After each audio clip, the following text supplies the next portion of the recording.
Grinding Gear Games has a long history of under-promising and over-delivering, but this time they've surely outdone themselves, because they announced that Path of Exile 2 is a completely new game, which is going to be developed and maintained alongside Path of Exile 1.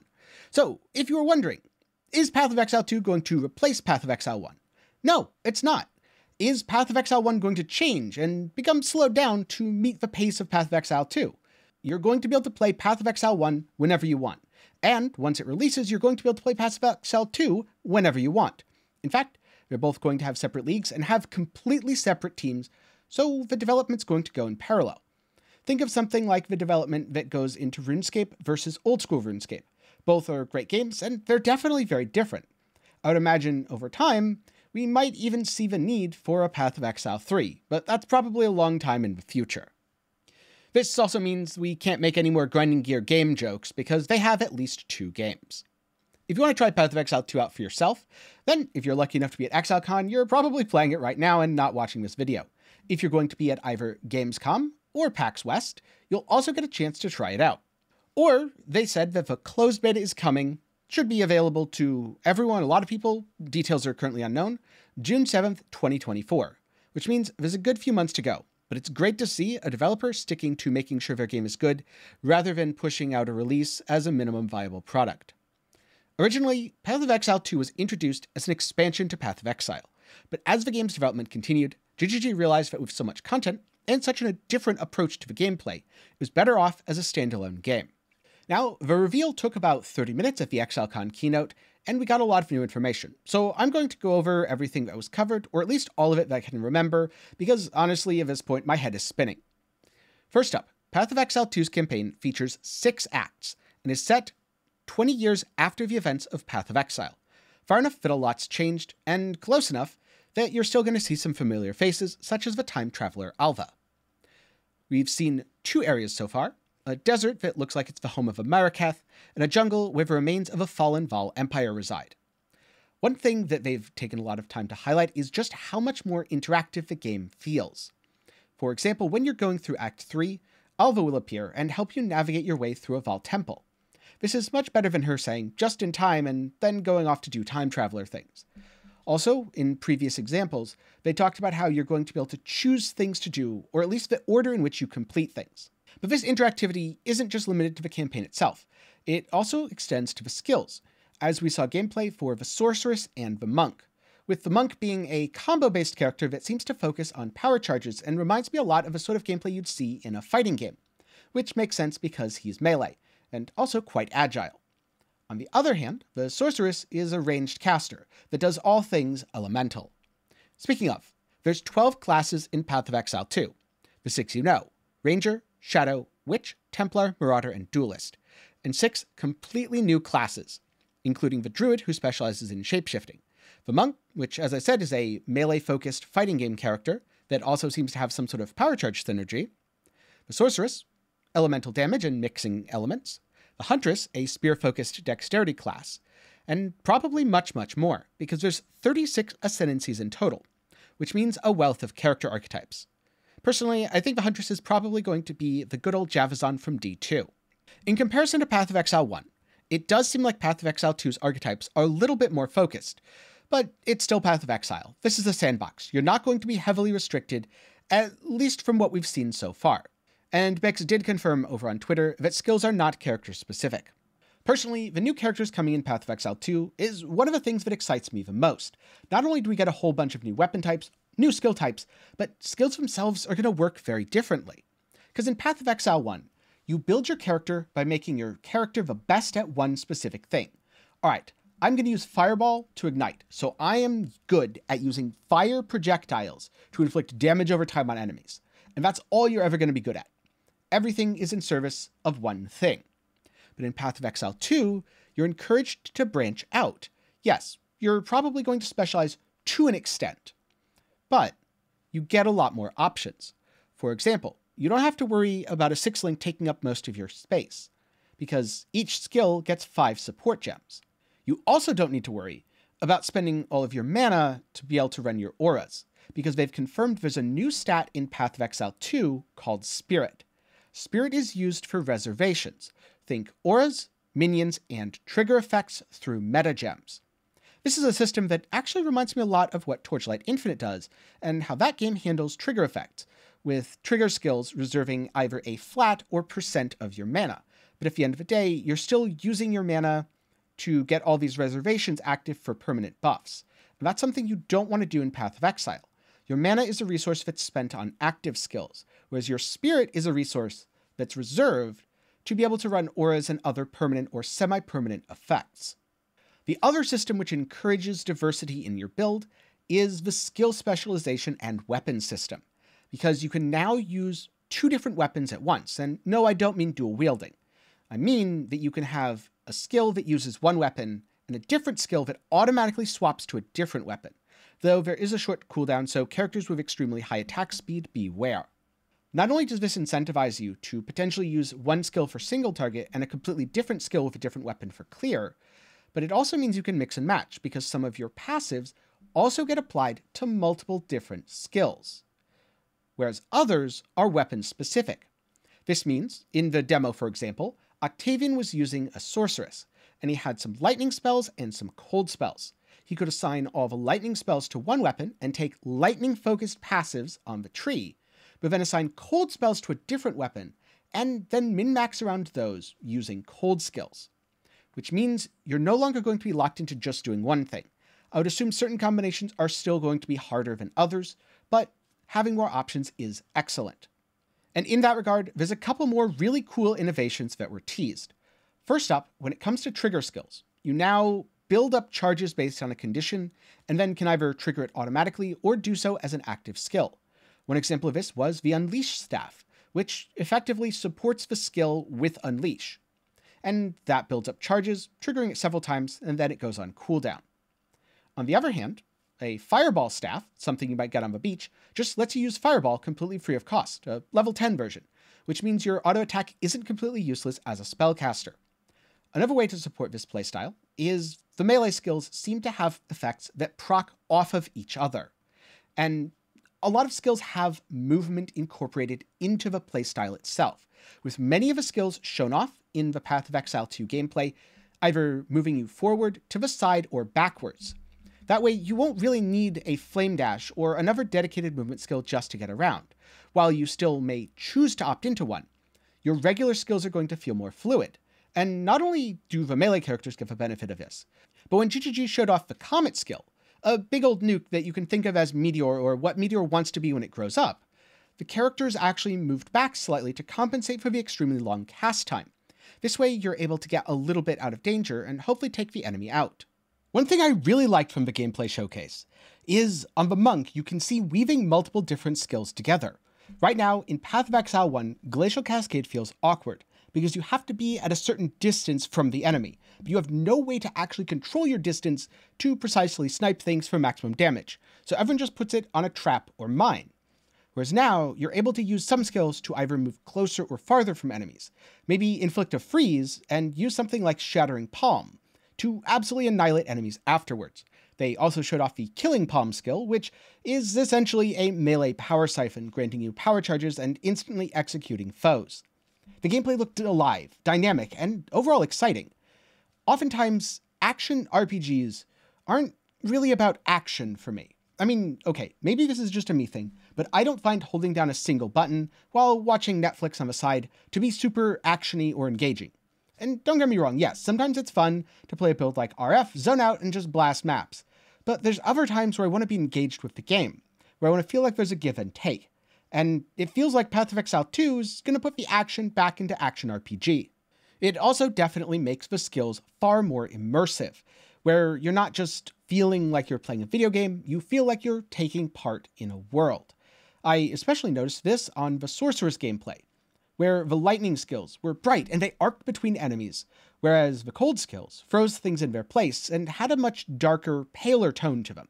When I play Path of Exile, and maybe this is just because I've played too much Path of Exile, I don't feel this level of immersion. In fact, I often feel like spell effects are garish and wish to hide them. This all goes back to the visual clarity and the sense of it that I very strongly get from PoE2 and look forward to seeing more of in the future. Something else that I think is going to have a big impact when it comes to character building is the way ailments interact with bosses. In Path of Exile 1, Most bosses are immune from being frozen, and many bosses have extreme resistance or immunity to stuns as well. This is because if they didn't, you'd just be able to permanently stun them or permanently freeze them and not engage with the mechanics. You'd effectively stop playing Path of Exile and start playing Target Dummy Simulator 9000. In Path of Exile 2, you are free to freeze and stun as many bosses as you want. However, it uses an escalating system, meaning the more times consecutively that you stun or freeze a boss, the harder it's going to be. This resistance wears off over time, meaning you're going to kind of enter an ebb and flow state. You freeze or stun or otherwise CC a boss, and that boss can't act for a little bit. Maybe you even interrupt one of its core abilities, allowing you to do something proactive rather than just in a non-interactive manner, but you won't be able to do it permanently.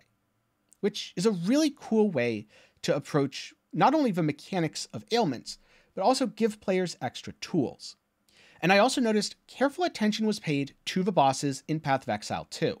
I think there's a really heavy inspiration from Dark Souls here, because one of the reasons that Dark Souls combat is so engaging is because it's slow and methodical, but it feels fair.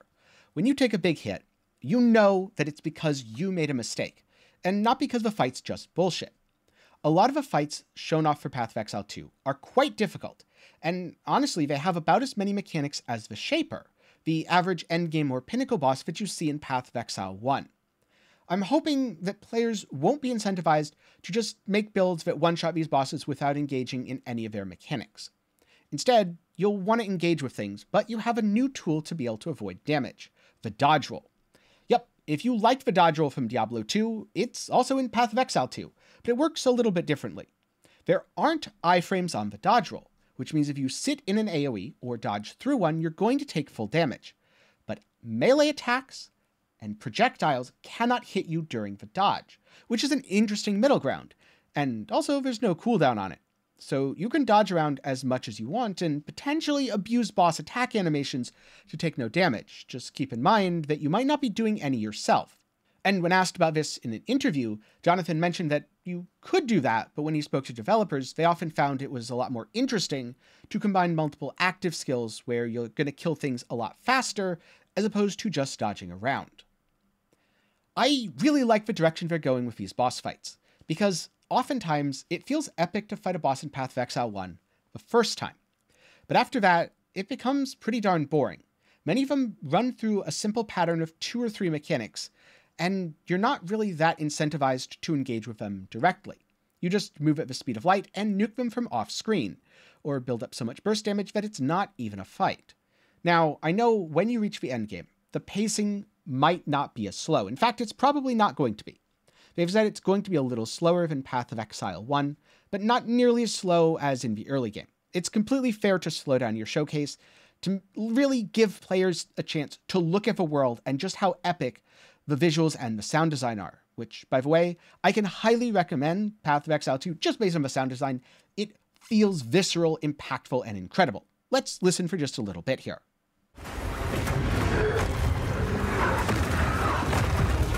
Taste flame. Face your demise.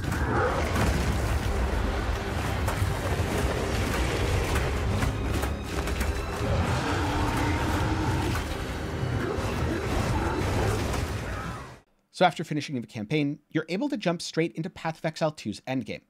This endgame is going to have its own maps, and hopefully a lot of new mechanics.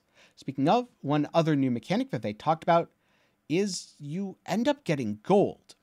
Gold doesn't seem to be planned as a trading currency, and in fact, GGG stated they don't want gold to be the main trading currency. Instead, it's something to make up for the fact that it feels bad when monsters don't drop items. So now you'll get a little bit of gold that you can use for things like gambling for uniques. Turns out the Ruthless with Gold event that Kripparrian enjoyed and a lot of people didn't play had a purpose after all. It also looks like itemization in Path of Exile 2 is completely different from itemization in Path of Exile 1, with a few new items being teased, such as the Long Belt, that gives increased flask charges, the Solar Amulet, which gives spirit, and it was also mentioned that scepters are an ideal offhand because they give you large amounts of spirit, meaning you'll be able to run more minions or additional auras. A Pearl Ring that gives cast speed for people who want to cast faster, or maybe trigger things. A Votive Raiment, a new energy shield chest that looks like it's appropriate for low level. The Hooded Mask and Anchorite Garb, again, just random gear on the ground that looks a lot better than the original models from Path of Exile, an Icicle Flail, which is an unusual melee weapon that not only has very high crit strike chance, but deals base cold damage rather than base physical damage, a Hunting Spear with a chance to maim on hit, and the Staff of Endless Night, a crystal staff which grants level 1 Unleash, +2 to level of all cold spell skill gems, intelligence, mana regeneration rate, and enemies chilled by you have no elemental resistances. While this item is a level 20 required thing, and probably not used for the endgame, it's really cool to think about the fact that you're not only getting Unleash, but enemies lose their resistances, something that while you can build around in the endgame, is super impactful early on. It also looks like Path of Exile 2 is going to be built with multiplayer and co-op in mind. If anything, I'd say Path of Exile 1 is going to continue its development to make Path of Exile fans, people who are currently playing the game and loving it, as happy as possible.